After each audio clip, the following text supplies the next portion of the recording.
Hello नमस्कार दोस्तों, आप सभी का स्वागत है मेरे YouTube channel platform of study पे। फ्रेंड्स, आज हम इस वीडियो में जनरल नॉलेज जनरल स्टडी के टॉप 30 क्वेश्चन करेंगे। इसमें जनरल साइंस के क्वेश्चन भी हैं जो कि आपकी आगामी आने वाली परीक्षा के लिए बहुत ज़्यादा इंपॉर्टेंट है। आगामी आने वाली सभी परीक्षाओं के लिए, ना कि बार के एग्जाम के लिए। आप रेलवे ग्रुप डी की तैयारी कर रहे हैं, एसएससी की तैयारी कर रहे हैं या किसी भी एग्जाम की तैयारी कर रहे हैं, वन डे एग्जाम की, उनमें सबका ये काम, आपकी जो वीडियो है ये काम आने वाली है। तो वीडियो पूरा देखिएगा और इन सवालों को याद कर लीजिएगा। जो सवाल आते हैं अच्छी बात है, जो नहीं आते हैं उनको नोट कर लीजिएगा। और एक रिक्वेस्ट है, जो लोग मेरे चैनल फर्स्ट टाइम आए हैं, अगर आपको मेरी वीडियो अच्छी लगती है, कंटेंट अच्छा लगता है, तो मेरे चैनल सब्सक्राइब कर लीजिएगा और बगल में बेल आइकन तो उसको दबा लीजिएगा ताकि वीडियो नोटिफिकेशन आपको प्राप्त हो जाए।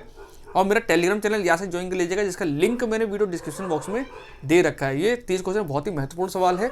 तो चलिए इन सवालों की शुरुआत हम करते हैं पहले क्वेश्चन से। तो फ्रेंड्स, पहला क्वेश्चन है, इतिहासकारों के अनुसार निम्नलिखित में से किसे दिल्ली का पहला सुल्तान माना जाता है? तो फ्रेंड्स, पहला सुल्तान जो दिल्ली का माना जाता है वो गुलाम वंश का कौन था? Qutubuddin Aibak, option number B.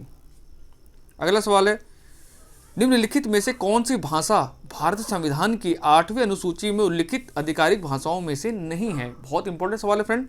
आपको पहले बताएं, जो 8वीं अनुसूची है इसमें टोटल कितनी भाषाएं हैं? इसमें टोटल 22 भाषाएं हैं, जिसमें संथाली भी है, कश्मीरी भी है, संस्कृत भी, लेकिन फारसी नहीं है। तो ऑप्शन नंबर ए इसका राइट आंसर हो जाएगा। अगला सवाल है, वायुमंडलीय सापेक्ष आर्द्रता को मापने के लिए जाने वाला उपकरण कौन है? तो जो से हम ह्यूमिडिटी नापते हैं, ये कौन सा यंत्र से नापते हैं? तो उसका राइट आंसर आपका हाइग्रोमीटर, ऑप्शन नंबर जो बी में दिया हुआ, हाइग्रोमीटर। ठीक है ना।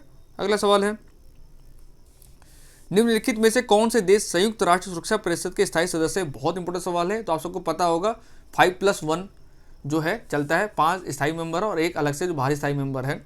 तो उसमें जो आपके कौन कौन से हैं, एक तो आपका हो गया अमेरिका, रूस, यूके, फ्रांस और चीन। ये तुम्हारे 5 स्थायी सदस्य, +1 जो होता है वो होता है जर्मनी। ठीक है ना। तो 5+1 बोलते हैं इसको। इस ऑप्शन में दिया हुआ ऑप्शन नंबर डी में देख लीजिए, संयुक्त राज्य अमेरिका, संयुक्त राज्य अमेरिका है। ठीक है ना। रूस जानते हैं, यूके, यूनाइटेड किंगडम, फ्रांस और चीन, ये 5 टोटल स्थायी सदस्य हैं। भारत इसका अस्थायी सदस्य है। अब यहाँ से क्वेश्चन आपको और याद होना चाहिए कि जो ये संयुक्त राष्ट्र है, इसकी स्थापना कब हुई थी? तो इसकी स्थापना हुई थी 24 अक्टूबर 1945 को।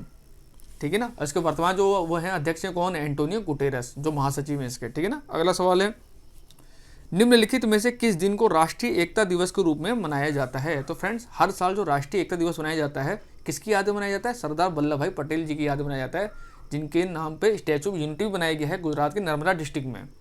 ठीक है। उसकी ऊंचाई मैंने अभी इस दिन में आपको वीडियो में बताई थी, कितनी है? 182 मीटर। ठीक है।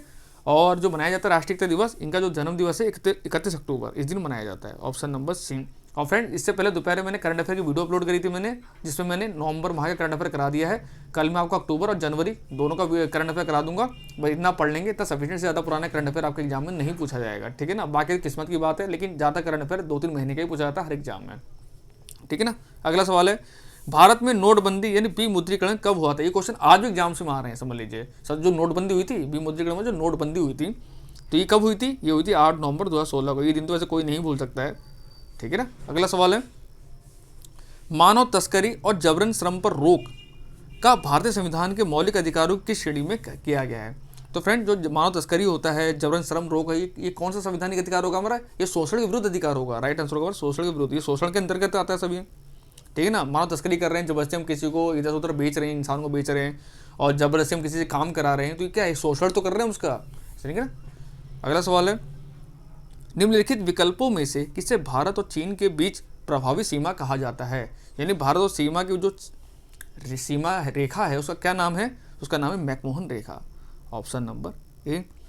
ऑप्शन नंबर सी दिया रेड क्लिफ रेखा, तो ये किसके बीच में है? ये इंडिया और पाकिस्तान के बीच में है।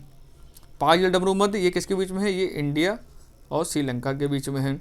और डुरंड रेखा किसके बीच में? ये पाकिस्तान और अफगानिस्तान के बीच में है। ठीक है ना। तो 4 ऑप्शन मैंने आपको बता दिए, 4 ऑप्शन एग्जाम में आते हैं, इसलिए मैंने समझा दिया मैंने। अगला सवाल है, निम्नलिखित में से किस देश ने सबसे पहले जीएसटी लागू किया? जीएसटी यानी गुड्स सर्विस टैक्स। तो फ्रेंड, भारत में जीएसटी कब लागू हुआ था? तो भारत जीएसटी लागू हुआ था, ये क्वेश्चन भी आता है एग्जाम में, ये हुआ था 1 जुलाई 2017 को। इसका ब्रांड एम्बेसडर कौन है? अमिताभ बच्चन जी हैं। लेकिन सवाल इसने ये पूछा है कि विश्व में सबसे पहले जीएसटी लागू कहाँ हुआ था पूरे विश्व में? तो विश्व सबसे पहले जो जीएसटी लागू किया था वो किया था फ्रांस ने लागू, ऑप्शन नंबर डी। अगला सवाल है, भारतीय संविधान के राज्य नीति निर्देशक सिद्धांतों की अवधारणा निम्नलिखित से किससे ली गई? तो आप सब जानते हैं जो हमारा भारतीय संविधान है इसमें बहुत सारे देशों के संविधान से कुछ ना कुछ लिया गया है। जैसे एकल नागरिकता हमने ब्रिटेन संविधान से ली है, ठीक है, और समवर्ती सूची होगी ऑस्ट्रेलिया संविधान से ली है, उसमें कई डीपीएसपी हमने लिया है, ये हमने लिया है आयरलैंड के संविधान से। तो राइट आंसर होगा आयरलैंड के संविधान, ऑप्शन नंबर ए।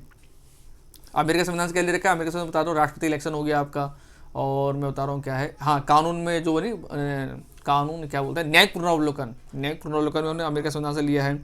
मौलिक अधिकार हमने अमेरिका संविधान से लिए हैं, मौलिक कर्तव्य हमने रूस के संविधान से लिए हैं, ठीक है ना। उस पर ऐसे बहुत सब चीज़ें हमने ले रखी हैं।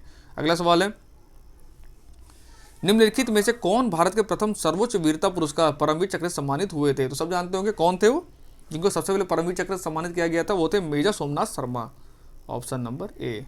अगला सवाल है, पटक्कल स्मारक जो भारत के स्थापत्य रूपों के लिए प्रसिद्ध हैं, भारत के निम्नलिखित किस राज्य में स्थित है? ये बहुत इंपॉर्टेंट सवाल है क्योंकि ये यूनेस्को की विश्व विरासत धरोहर में भी स्थित है। और जो पटक्कल के जो मंदिर समूह हैं ये हैं आपके कहाँ पे? कर्नाटक राज्य में, ऑप्शन नंबर सी, ठीक है ना।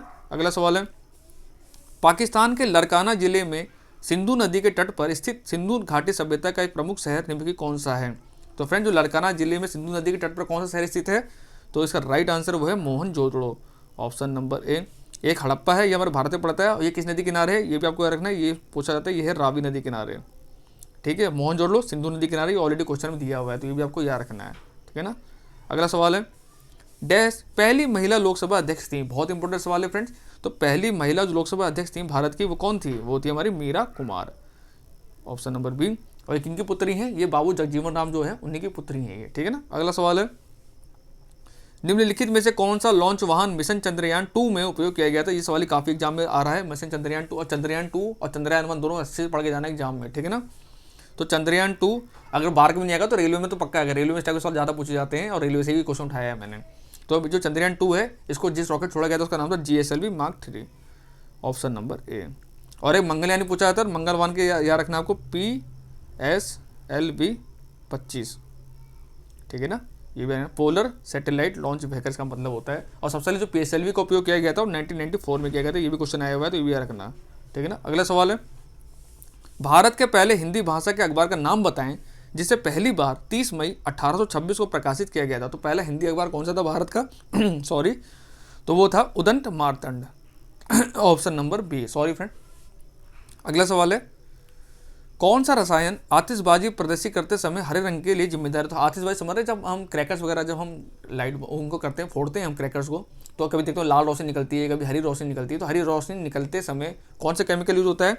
तो वो होता है आपका barium chloride, option number C. और ये स्ट्रोंशियम कार्बन देखेगा, अगर क्वेश्चन पूछेगा लाल रंग तो लाल रंग के लिए ये जिम्मेदार होता है और हरे रंग के लिए ये जिम्मेदार होता है बेरियम क्लोराइड, ठीक है ना। अगला सवाल है,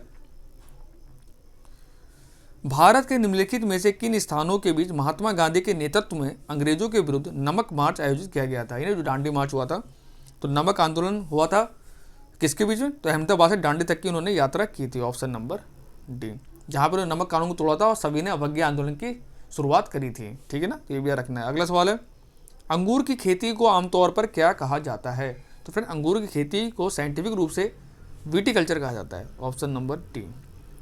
एक सेरीकल्चर इंपॉर्टेंट है, सेरीकल्चर का मतलब क्या हुआ? रेशम कीट पालन, रेशम कीट पालन। एक एपीकल्चर ही बहुत ज़्यादा पूछता है, एपीकल्चर क्या होता है? मधुमक्खी पालन होता है, ठीक है ना। अगला सवाल है, निम्नलिखित में से कौन सा पर्वत दर्रा भारत के उत्तराखंड राज्य में स्थित है? तो फ्रेंड उत्तराखंड राज्य में जो दर्रा स्थित है उसका नाम है लिपुलेख दर्रा, ऑप्शन नंबर बी, ठीक है ना। और दर्रे वगैरह याद कर लें, खासकर जम्मू कश्मीर दर्रे याद करके जाना आप लोग, ठीक है ना। अगला सवाल है, भारत सरकार में जनवरी 2020 के दौरान वाणिज्य उद्योग मंत्री कौन रहे थे? तो अभी तक अब वर्तमान में भी यही हैं, तो कौन है वाणिज्य उद्योग मंत्री? वो है हमारे पीयूष गोयल जी, ऑप्शन नंबर सी। और रेलवे मंत्रालय भी इन्हीं के अंडर में है।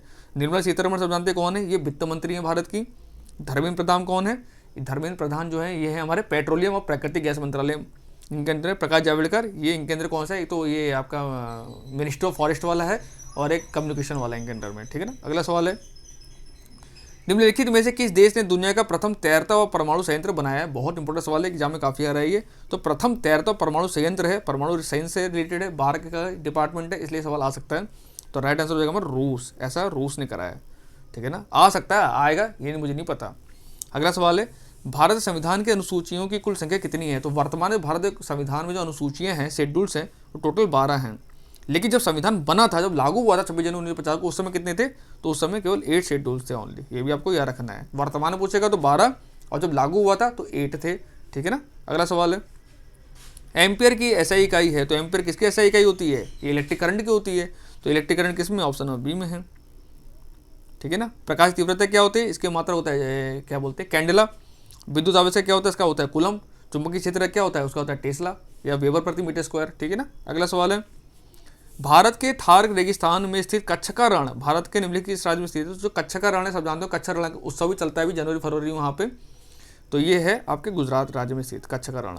इसको सफ़ेद रेगिस्तानी बोलते हैं, क्योंकि नमक वगैरह बहुत ज़्यादा है यहाँ पे। अगला सवाल है, निम्नलिखित में से कौन सा विटामिन B6 का दूसरा नाम और है? तो फ्रेंड, विटामिन बी कॉम्प्लेक्स के टोटल 8 विटामिन होते हैं, जिसमें B6 का जो नाम होता है वो होता है पैरोडॉक्सॉन।